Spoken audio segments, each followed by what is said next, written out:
এই সমগ্র সংসারের সব থেকে গুরুত্বপূর্ণ ব্যক্তিকে স্বয়ং আপনি। নিজের জন্য তো বটেই, আর মানুষজন তখন থেকেই অনুভব করেন। যদি আপনিই না থাকেন তাহলে এই সংসারের অস্তিত্ব আপনার কাছে শূন্যের সমান, তাই না? আপনি না থাকলে এই সংসারও আপনার নেই। এবার সবাই বলবেন যে এ তো সত্যি কথা, সেই অনুযায়ী তো আমার স্বার্থপর হওয়া উচিত, অহংকারী হওয়া উচিত, কারণ আমার কাছে আমিই তো সব কিছু। দৃষ্টিভঙ্গি পাল্টান। দেখুন, আপনার কাছে সব থেকে বেশি গুরুত্বপূর্ণ ব্যক্তি কে? আপনি নিজেই। সেই মানুষটি কেমন হওয়া উচিত একটু ভেবে দেখুন।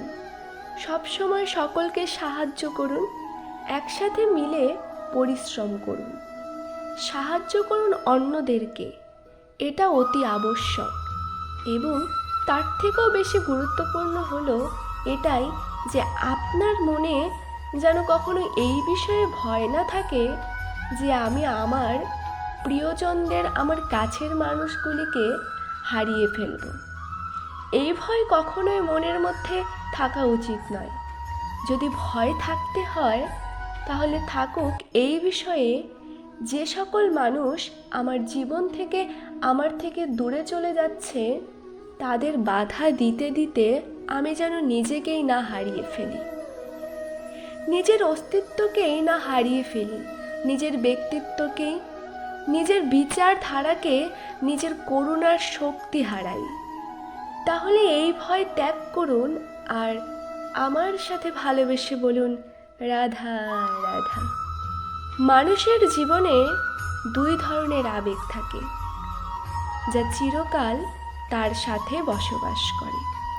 প্রথম স্বপ্ন, দ্বিতীয় অজুহাত। মানুষ হাজার হাজার স্বপ্ন দেখতে পারে। আমাকে এই কাজ করতে হবে, আমাকে ওখানে ঘুরতে যেতে হবে, আমার জীবনে এই অসম্ভব কাজ বাস্তবায়িত করে দেখাতে হবে, আদি ইত্যাদি। এবারে ঠিক যেমন স্বপ্ন দেখেন সেইভাবে অজুহাতও খুঁজে নিয়ে আসেন। আমি এই স্বপ্ন পূরণ করতে পারলাম না কারণ আমাকে কেউ সাহায্যই করল না, কারণ আমি দুর্বল হয়ে পড়েছিলাম, কারণ আমার কাছে সময়ই ছিল না, আদি ইত্যাদি। এইবার সাফল্য এবং অসাফল্যতার মাঝখানে এই ধরনের সংঘর্ষ হতে থাকে। সাফল্য তখন লাভ করা সম্ভব যখন আপনার স্বপ্ন আপনার অজুহাতের থেকে অনেক বড় হয়, আর অসফলতা তখন পাবেন যখন আপনার অজুহাত আপনার স্বপ্ন থেকে অনেক বড় হয়। আপনি যদি সাফল্য লাভ করতে চান তাহলে চেষ্টা করতে থাকুন, পরিশ্রম করুন। যদি অসফল হন তাহলে ভয়ভীত হওয়ার কোনো প্রয়োজন নেই। নিজের ভুল বুঝুন, তাকে শুধরে নিন, আবার চেষ্টা করুন। কিন্তু যদি নিজের জীবনে অজুহাত নিয়ে আসেন তখন স্বপ্ন কখনো পূরণ হবে না। আসুন আর আমার সাথে ভালোবেসে বলুন, রাধা রাধা। এমন কিছু রয়েছে মানুষের মনে, তাদের জীবনে এমন এক আবেগ যা সর্বজবিদিত, যা সবাই জানেন যে উপস্থিত আছে, সেটাকে আমরা সমস্যা বলে থাকি। এমনিতে আমরা সকলেই জানি যে এমন কোনো গৃহ নেই যেখানে মৃত্যুর ছায়া পড়েনি, এমন কোনো বৃক্ষ নেই যার দ্বারা ওষুধ তৈরি সম্ভব নয়, এমন কোনো অন্ন নেই যা সময়ের সাথে বিষ বা অমৃতে পরিণত হতে পারে। এবার এই সমস্যাগুলি কোনো ব্যক্তির জন্য সমস্যা হতে পারে, কিন্তু নিজে থেকে এরা কখনোই সমস্যা নয়। এরা আসে আমাদের সাহায্য করতে, আমাদের কিছু শেখাতে। আপনি নিজেই দেখুন, পর্বতের শিখর থেকে কোনো এক পাখি পড়ে গিয়ে নিজের প্রাণ ত্যাগ করল। সেটা কখন সম্ভব? যখন সেই পাখি ওড়ার চেষ্টাই করে না। যখন কোনো ব্যক্তি জলে পড়ে যায় এবং ডুবে গিয়ে নিজের প্রাণ হারান, এর সম্ভাবনা কখন বেশি থাকে? যখন সেই ব্যক্তি সাঁতার কাটার চেষ্টাই করে না তখন। এই সমস্যা প্রত্যেকের জীবনেই থাকবেই, কিন্তু এটা মনে রাখা প্রয়োজনীয় যে কোনো সমস্যা পরিস্থিতির কারণে সমস্যা হয়ে ওঠে না। এই পরিস্থিতি যখন আমাদের সামনে আসে আমাদের তা কঠিন মনে হয়। আমরা নতমস্তক হয়ে পড়ি, ভয়ভীত হয়ে পড়ি, তার সম্মুখীন হতে পারি না। তখন তা সমস্যার রূপ নেয়। দৃঢ় হয়ে দাঁড়িয়ে থাকুন, সাহসের সাথে এই পরিস্থিতিগুলি সম্মুখীন হন। দেখবেন সমস্যা কখন সাফল্যে পরিণত হবে আপনি জানতেই পারবেন না। আসুন আর আমার সাথে ভালোবেসে বলুন, রাধা রাধা। দীপাবলি আমাদের সব থেকে বড় উৎসব। শ্রীরাম রাবণকে পরাস্ত করে 14 বছরের বনবাস কাটিয়ে আবার অযোধ্যায় ফিরে এলেন অমাবস্যার রাত্রে। অযোধ্যায় সবাই খুব প্রসন্ন ছিলেন, খুবই উৎসাহিত ছিলেন। অযোধ্যায় সহস্র প্রদীপ প্রজ্বলিত করা হয়েছিল এই উৎসবে। একে আমরা দীপাবলি বলে থাকি।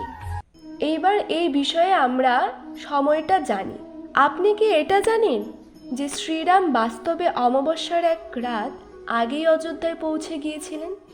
সবার সামনে অমাবস্যার রাতে এসেছিলেন। এর কারণ কি? শ্রীরাম প্রমাণ করতে চেয়েছিলেন যে যে কোনো সময়, দিন হোক বা রাত, শুভ বা অশুভ হয় না। শুভ ও অশুভ কিছু থাকলে তা হলো মানুষের চিন্তা আর ভাবনা। নির্বাচন তার কর্ম, নিজেই দেখে নিন। শ্রীরাম শুভ কাজ করে ফিরেছিলেন এবং অমাবস্যার মতো গভীর এক রাত্রেই কেন দীপাবলিতে পরিবর্তিত করেছিলেন? এমনটাই যদি আমরা করতে পারি, তাহলে এমন কোনো গৃহে যান যেখানে অসহায় ব্যক্তি রয়েছেন, যা অন্ধকারচ্ছন্ন, আর সেখানে প্রকাশ প্রজ্বলিত করুন। প্রকাশ সহায়তার, প্রেরণার, আশার। যদি এমন কিছু আমরা করতে পারি, তাহলে তাকে প্রকৃত অর্থে দীপাবলি বলা যেতে পারে।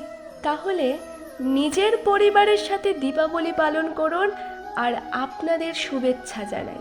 আর আসুন আমার সাথে ভালোবেসে বলুন, রাধা রাধা। এই সংসারে কঠোর ধাতুর মধ্যে একটি হলো লোহা। লোহা দিয়ে আমরা অনেক অস্ত্রশস্ত্র লাভ করি, অনেক বস্তুও লাভ করি। এবার এই লোহাকে কাটার জন্য, একে কোনো আকার দেওয়ার জন্য কি প্রয়োগ করতে হয়? লোহা। এবার এই কথাটা আমরা সকলেই জানি যে লোহার দ্বারাই লোহাকে কাটতে হয়। এবার এই কথা আমি আপনাকে কেন বলছি? এরপরে খুব বড় একটা প্রশ্ন আসে, যা খুব বড় শিক্ষা দিয়ে যায়। এটা কেন হয় যে আমরা একটা লোহা দিয়ে একটা লোহাতে আঘাত করছি, কিন্তু যে লোহা দ্বারা আঘাত করছি তার আকার বদলাচ্ছে না, যার ওপর প্রহার করছি তার আকার বদলাচ্ছে। এতে পার্থক্যটা কোথায়? পার্থক্য হলো তাপমাত্রায়।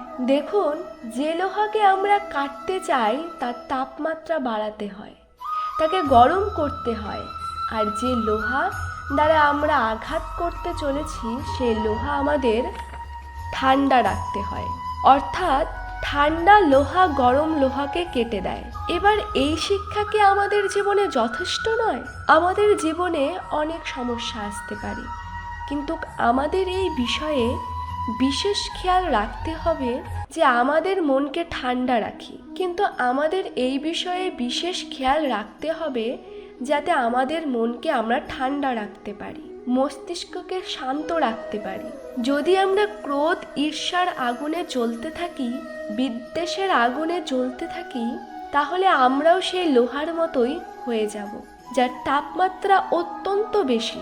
তখন যে কেউ এসে আমাদের বিচ্ছিন্ন করে চলে যাবে। মনে রাখবেন, যিনি যত বেশি স্থির বুদ্ধির অধিকারী, যিনি সব থেকে বেশি শান্ত, তিনি হলেন সব থেকে বেশি বলশালী। তাহলে শান্ত থাকুন আর আমার সাথে ভালোবেসে বলুন, রাধা রাধা। মানুষ কখনো কখনো সময়কে নিয়ন্ত্রণ করতে চেষ্টা করে, কখনো সময়ের গুরুত্ব বুঝতে পারে না। এটা ভাবে যে এই কিছু মুহূর্ত কেটে যাক, এতে অতিবাহিত করি, তাহলে কি বা হবে, কয়েকটা মুহূর্ত মাত্র। কিন্তু তা নয়। আজকের একটা মুহূর্ত ভবিষ্যতের অনেক বড় পরিবর্তনের ভিত হতে পারে। আজকের একটা মুহূর্ত আপনার ভবিষ্যৎকে উজ্জ্বল করে তুলতে পারে। সেই জন্য ছোট ছোট মুহূর্তগুলিকে অবহেলা করবেন না। সময়কে কাজে লাগান, পূর্ণরূপে কাজে লাগান। এবার যদি আপনি কাউকে সাহায্য করতে চান, আর সেই কারণেই যদি থেমে থাকেন তাহলে ঠিক আছে, কারণ আপনি কাউকে সাহায্য করে তার জীবনকে আরও ভালো করে তুলতে চাইছেন, আরও শ্রেষ্ঠ করতে চাইছেন। এই কর্ম ফিরে আপনার কাছেই আসবে আর আপনার জীবনকে শুভ করে তুলবে। কিন্তু যদি আপনি আলস্যের কারণে থেমে থাকেন এবং কিছুই না করেন,